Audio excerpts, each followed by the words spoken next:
So I was browsing Reddit the other day when I came across this short little video. Now what you're seeing in this video are several sea lamprey attached to what appears to be a lake trout.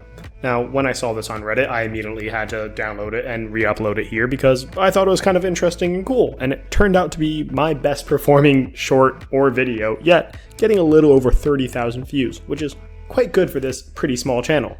Now, although these sea lamprey are pretty visually striking and gruesome looking, the parasitic stage of this animal is actually very short compared to the rest of its life cycle. And because so many people asked me to make a video on it, I feel obligated to, though it's going to be on the shorter side because these aren't that parasitic compared to some of the other things I've talked about so far. But this is actually kind of nice for me because sea lampreys and leeches are really the only parasites that kind of skeeve me out a bit, which I think stems from that scene in the 2005 King Kong movie.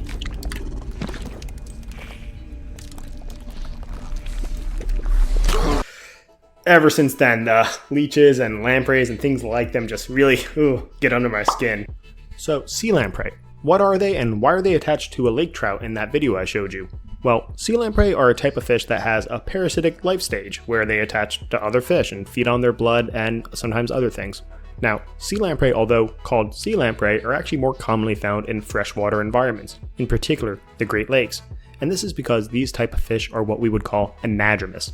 Now, anadromous is just a word to describe fish that primarily live in the ocean for the majority of their life, and then they migrate back into river environments so they can spawn.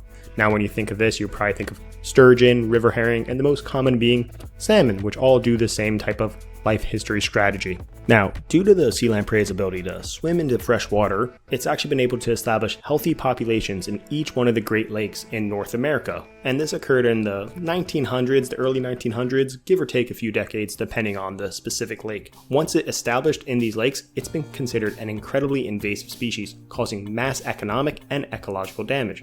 And that's because a single sea lamprey is estimated by the Great Lakes Fishery Commission to be able to kill up to 21 kilograms of fish, whether that be one very large fish that it attaches to, or if it attaches to multiple small fish, it can kill multiple fish. Either way, it's causing a lot of damage to the fish population. Now, it does this by attaching to the side of the fish, which it uses its oral sucker and its teeth to really embed into the fish tissue.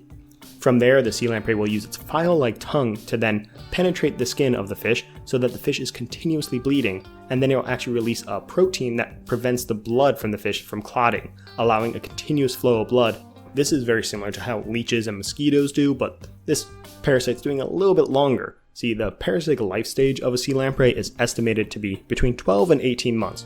And although that's longer than a mosquito bite, it is actually quite short compared to the whole life cycle of the sea lamprey, because the sea lamprey has about a 10-year life cycle in general, with the first 3 to 10 years being a juvenile stage where it lives in the river and actually feeds off detritus and algae and other things just passing along the river, which actually might help keep the water looking relatively clean. But once it's done with this stage, it will then leave the river and find a host to attack.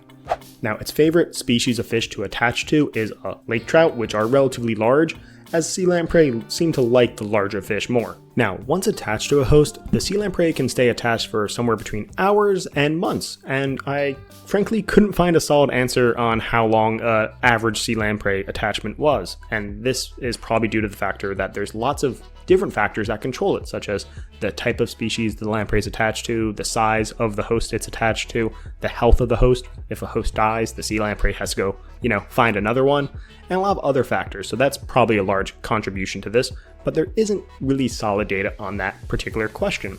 And there's not really good data on how many fish a sea lamprey attacks as well. Whether it be 1 fish or 5 fish in its parasitic stage is kind of up in the air still. But regardless, they're still doing a lot of damage in this parasitic stage. Now, through this talk, I've been kind of mentioning how truly devastating this parasite has been to the local economy and ecosystem in the Great Lakes, but let's put some numbers behind it so you can really understand the extent of the damage. In the early 1900s, lake trout populations were doing very well. It was a huge economy in the Great Lakes. But this started to kind of decline as time went on, and in 1964, the catch that year was only 5% of what had been previously caught between the 1920s and the 1950s.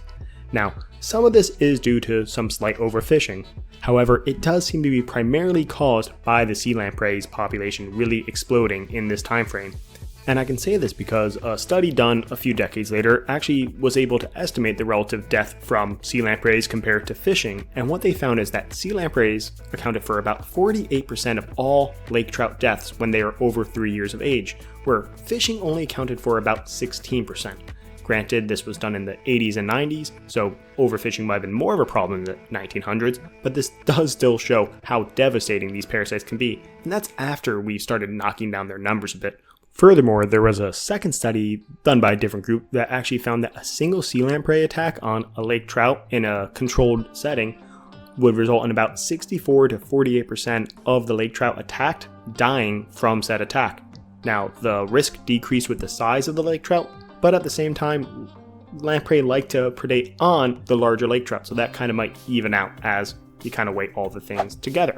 Due to the great economic damage caused by this parasite, the Great Lakes Fisheries Commission was established in 1954 with one of their primary goals being to reduce or eliminate sea lampreys.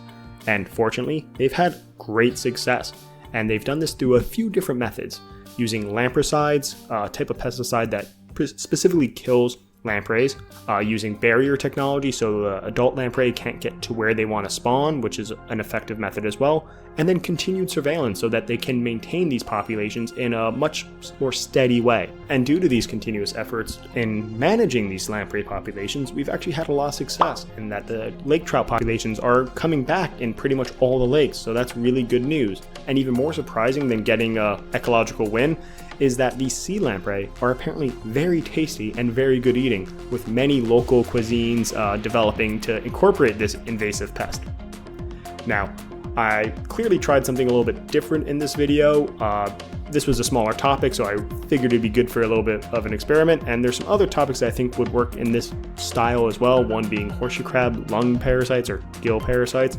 So let me know if you actually like this. I don't want this to replace my standard videos, just more to supplement while I work a little bit harder on those more elaborate videos. So please let me know if you really like this, or if you don't want me to waste my time with this at all. Thank you.